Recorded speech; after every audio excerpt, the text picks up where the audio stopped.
할렐루야. 153 저녁기도에 오신 여러분들을 주님의 이름으로 환영하고 축복합니다. 오늘도 귀하고 복된 이 새벽, 이 저녁 시간에 하나님께서 우리 가운데 일하시고 또한 우리 주님께서 우리 기도 가운데 응답하시는 그런 놀라운 은혜를 경험하는 귀한 복된 시간이 되기를 간절히 소망하겠습니다. 먼저 하나님의 말씀 보도록 합니다. 사도행전 17장 16절에서 25절 말씀까지 보겠습니다. 사도행전 17장 16절에서 25절입니다. 우리 같이 한 목소리로 다 함께 봉독하도록 하겠습니다. 시작. 바울이 아덴에서 그들을 기다리다가 그 성에 우상이 가득한 것을 보고 마음에 격분하여 회당에서는 유대인과 경건한 사람들과 또 장터에서는 날마다 만나는 사람들과 변론하니 어떤 에피쿠로스와 스토아 철학자들도 바울과 쟁론할세 어떤 사람은 이르되 이 말쟁이가 무슨 말을 하고자 하느냐 하고 어떤 사람은 이르되 이방신들을 전하는 사람인가 보다 하니 이는 바울이 예수와 부활을 전하기 때문이라라. 그를 붙들어 아레오바고로 가며 말하기를 내가 말하는 이 새로운 가르침이 무엇인지 우리가 알 수 있겠느냐. 내가 어떤 이상한 것을 우리 귀에 들려주니 그 무슨 뜻인지 알고자 하노라 하니 모든 에덴 사람과 거기서 나그네 된 외국인들이 가장 새로운 것을 말하고 듣는 것 이외에는 달리 시간을 쓰지 않음이러라. 바울이 아레오바고 가운데 서서 말하되 아덴 사람들아 너희를 보니 범사에 종교심이 많도다. 내가 두루 다니며 너희가 원하는 것들을 보다가 알지 못하는 신에게라고 새긴 단도 보았으니 그런즉 너희가 알지 못하고 위하는 그것을 내가 너희에게 알게 하리라. 우주와 그 가운데 있는 만물을 지으신 하나님께서는 천지의 주제이시니 손으로 지은 전에 계시지 아니하시고 또 무엇이 부족한 것처럼 사람의 손으로 섬김을 받으시는 것이 아니니 이는 만민에게 생명과 호흡과 만물을 친히 주시는 이심이라. 아멘. 여러분들도 대화를 많이 나누다 보면 이렇게 말이 통하는 사람이 있고 말이 통하지 않는 사람들이 있지 않습니까? 그런데 여러분 말이 대부분 통하지 않는 사람들의 공통점은 뭔지 아십니까? 그것은 항상 자신의 생각 테두리 안에만 갇혀 있는 사람이라는 거예요. 그러니까 다른 것들을 용납하지 않는 것이죠. 그러니까 몇 가지 혹은 한 가지만 아는 사람입니다. 어떤 분야에 대해서 아무것도 모르는 문외한은 설득하기가 쉽습니다. 왜? 아무것도 모르기 때문에 그래요. 그런데 그래서 처음부터 차근차근 가르치면 충분히 설득할 수가 있습니다. 그런데 몇 가지 혹은 한 가지만 아는 사람은 그것 때문에 설득하기가 쉽지가 않다라는 거예요. 복음 전도도 마찬가지지 않습니까? 한 번도 신앙생활 해보지 않은 사람, 한 번도 성경을 읽어보지 않은 사람은 전도하기가 쉽습니다. 복음을 전하는데 걸림돌이 없기 때문이에요. 하지만 얼마 동안 신앙생활 해본 사람, 성경을 조금이라도 읽어본 사람은 교회와 성경을 다 안다라고 생각을 해요. 그들에게 진정한 복음을 전하기란 쉽지가 않습니다. 오늘 본문 말씀은 바울이 복음 전도에서 하는데 강적들을 만나게 되는 거예요. 그들은 바로 아테네 철학자들입니다. 바울은 지금 2차 선교 여행을 하고 있는 중입니다. 바울은 원래 에베소를 가고 싶었죠. 그는 소아시아 중심의 복음 전도를 하고 싶었어요.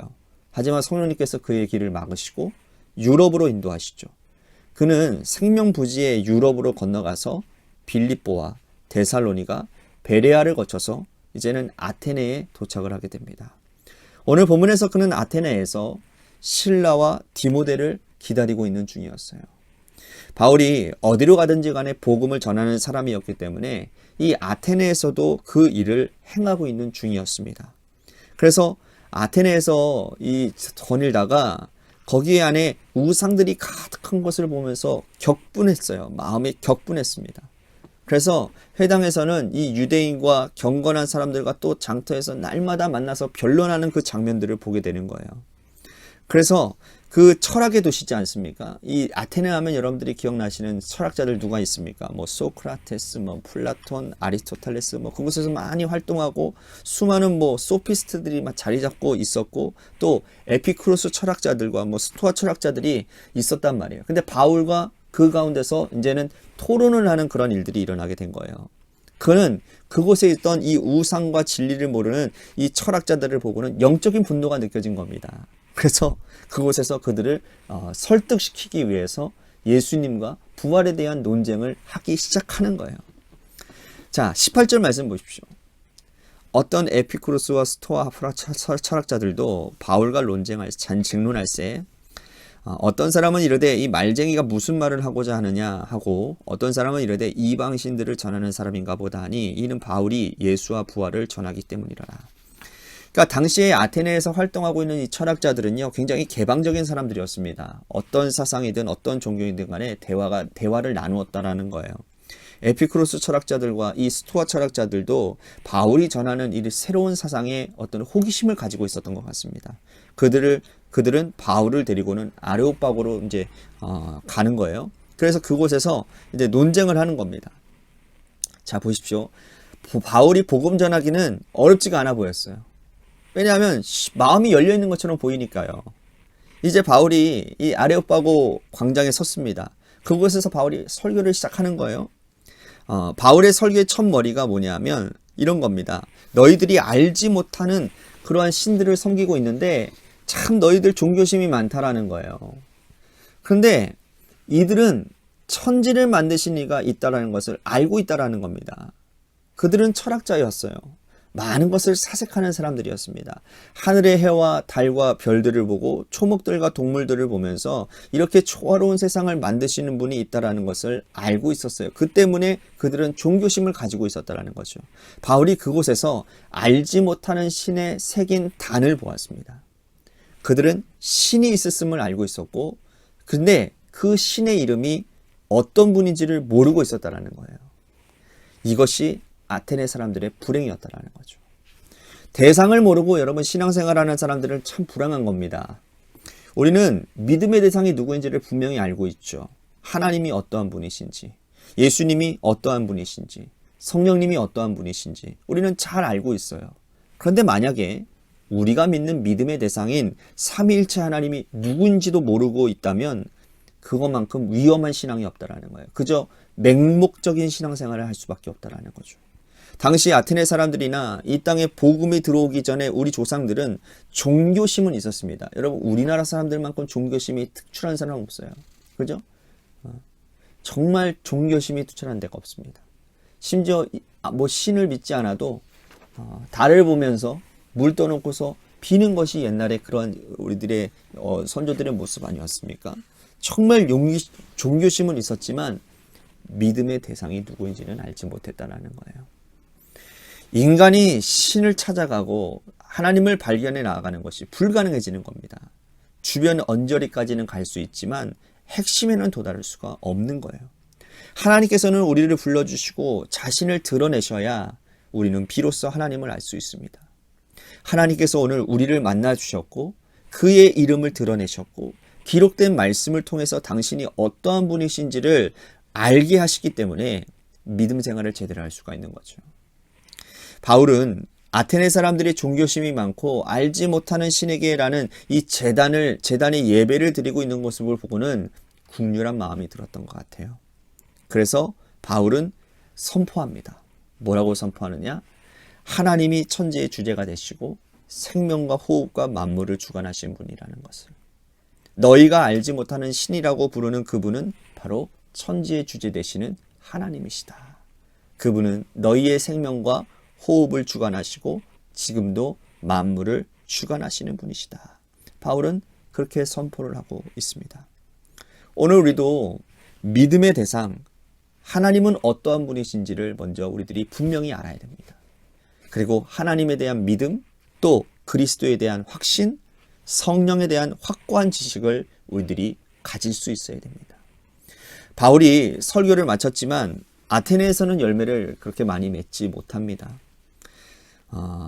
그래서 34절 말씀해 보면 몇 사람이 그를 가까이 하여 믿으니 그 중에는 아레오파고 관리 디오누시스와 다마리라는 하는 여자와 또 다른 사람들도 있었더라. 바울은 지금까지 이렇게 소수의 열매를 얻은 적이 없었습니다. 아테네 사람들은 범사에 종교심이 많았고 열린 마음으로 토론을 하고 철학적인 사유는 열심히 했으나 더 그 근본적인 진리로 나아가지 못했다라는 거예요. 철학적 지식의 껍질을 깨고 한 단계 더 도약하지 못했다라는 거죠. 오히려 그들은 아무것도 모르는 것이 더 좋을 뻔했다라는 겁니다.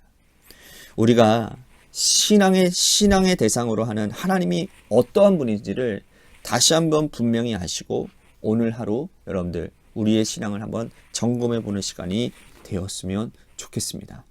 오늘 말씀을 생각하면서 우리 같이 기도했으면 좋겠습니다. 우리가 가지고 있는 경험과 우리가 가지고 있는 어떤 짧은 지식을 가지고 우리가 하나님을 판단하거나 신앙생활을 판단하면 그것만큼 위험한 일이 없습니다. 우리는 복음에 대해서 또한 하나님에 대한 지식에 대해서 많이 열려져 있어야 됩니다. 그 열림 가운데 우리들이 수용할 것들은 수용하고 그래서 그것이 나의 지식과 그 지식 가운데 하나님의 은혜와 체험이 결합되어질 때에 그 신앙은 놀랍도록 하나님의 열매를 맺는 은혜가 있게 된다는 거예요. 우리의 편협한 마음들이 혹시 여러분들 가운데 있다고 한다면 내가 이해하지 못하는 것들로 인해서 복음을 받아들이지 못하는 그런 마음이 있다고 한다면 오늘 우리 가운데 그 마음이 갈아엎어지는 역사가 있게 해달라고, 그래서 진정한 복음을 다 받아들여서 하나님의 놀라운 은혜 가운데 우리들이 역사를 경험하는 귀한 복된 성도가 되게 해달라고 오늘 말씀을 생각하면서 우리 같이 기도했으면 좋겠습니다. 또 한 가지 우리 교회를 위해서 기도합시다. 하나님께서 세워주신 몸된 교회가 주님의 뜻 가운데 바로 서는 교회가 되게 하시고 말씀과 기도와 예배가 하나님의 임재 가운데 은혜가 충만한 교회가 되도록 인도해 주시옵소서. 또한 재개발 가운데 놓여져 있는 주님의 교회를 위해서 여러분들 기도해 주시기를 바라고요. 또한 육신의 질병으로 고통당하시는 분들 많이 있습니다. 박순식 전우님, 또한 우리 김순환 권사님 아드님을 위해서, 또 김은정 집사님을 위해서, 이양숙 권사님, 또한 김용훈 성도님, 조종순 성도님, 우정무 장로님 많이 있습니다. 우리 그분들을 위해서도 하나하나 기도했으면 좋겠고요. 또한 우리 고3 수험생인 한유진 학생을 위해서 기도해 주셨으면 좋겠고, 마지막으로 여러분들의 삶의 자리와 여러분들의 자녀들을 위해서 기도하시다가 시간 돌아가시기를 바랍니다. 노래 끝날 때까지 우리 같이 합심하여 기도하도록 하겠습니다. 기도하시겠습니다.